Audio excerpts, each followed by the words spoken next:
Bien, je suis un amoureux de l'hôtellerie, donc j'étais assez content d'être invité à Abidjan pour la conférence CITA. Alors, je ne fais pas que ça dans la vie.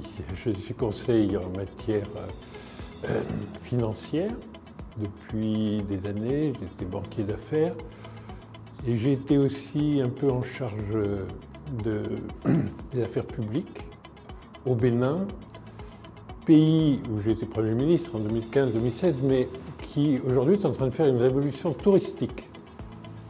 C'est un bon exemple de pays en Afrique qui s'aperçoit que vraiment, autour du tourisme qui était très délaissé, on peut créer des emplois qualifiés, des emplois où on peut aussi, par mobilité sociale, en se formant au long de la vie, commencer modestement et finir en patron.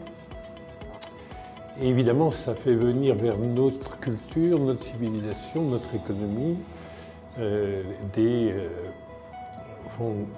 gens du monde entier, beaucoup de notre région. Le tourisme, en fait, est extrêmement régional et ça renforce l'intégration. Et en Côte d'Ivoire, c'est intéressant parce qu'il y a déjà un peu d'avance et donc beaucoup de modèles, et donc c'était très, très intéressant. Et puis, on m'a un peu fait venir parce qu'avant de faire le financier, j'étais économiste et que voilà, c'était aujourd'hui une occasion de parler de l'Afrique en grand, c'est le thème.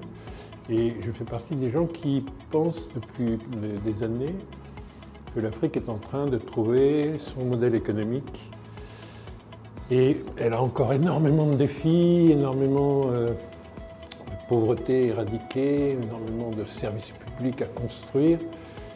Mais enfin, elle va quand même 3 fois plus vite que l'Europe et maintenant à un rythme qui est celui de l'Asie, qui en quelques décennies a vraiment amélioré le sort de tous ses concitoyens. Donc je pense que l'Afrique est sur cette trajectoire. Il y a quelques industries qui sont très importantes. Tout ce qui tient à l'énergie, notamment renouvelable, et tout ce qui tient à la transformation des matières premières agricoles, tout ce qui tient à la transformation des matières premières minérales, qui sont souvent en grande rareté dans le monde et en grande abondance en Afrique. Et puis l'hôtellerie, parce que c'est une qualité de service. Et il y a des pays où ça atteint 10% et plus de la richesse nationale. On était au 10e de ces 10% dans notre région.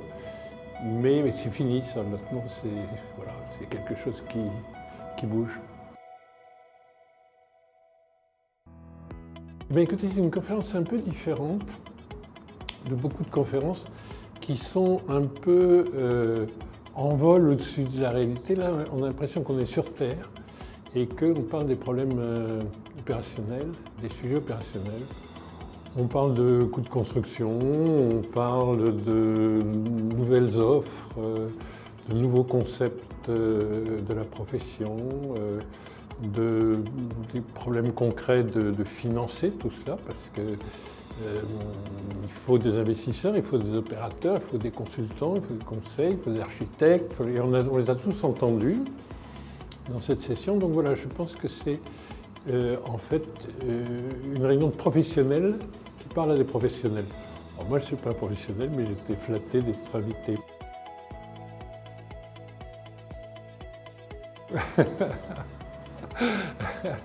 Vous êtes extrêmement aimable de me prévoir un avenir si long alors que je suis déjà si âgé.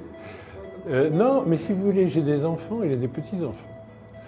Mes petits-enfants qui sont nés récemment, en Afrique, ils vont avoir une espérance de vie qui va les conduire à l'an 2100. C'est absolument incroyable. Et à l'an 2100, si vous voulez, ce continent sera le continent le plus dynamique. Et une chose que les gens ne voient pas, c'est que d'ores et déjà, en matière de changement climatique, on est pour l'instant très affecté par les pollutions des autres.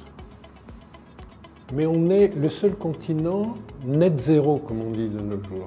C'est-à-dire qu'on est encore la solution pour absorber le carbone et on a encore des émissions faibles. Et on a le seul luxe qu'aucun autre continent n'a, de pouvoir organiser sa croissance, mais en même temps de développer avec l'hydraulique, avec le solaire, avec l'hydrogène vert, quelque chose qui fait qu'on va rester net zéro tout en enrichissant nos économies et nos peuples. Et donc ce que j'essaye de faire, c'est de faire que, ce que je peux encore faire professionnellement, on soit sûr qu'on se développe bien à partir des bons exemples, des bons modèles qui existent en Afrique, qu'on apprenne les uns des autres pour que la vie soit agréable en 2100 pour mes petits-enfants.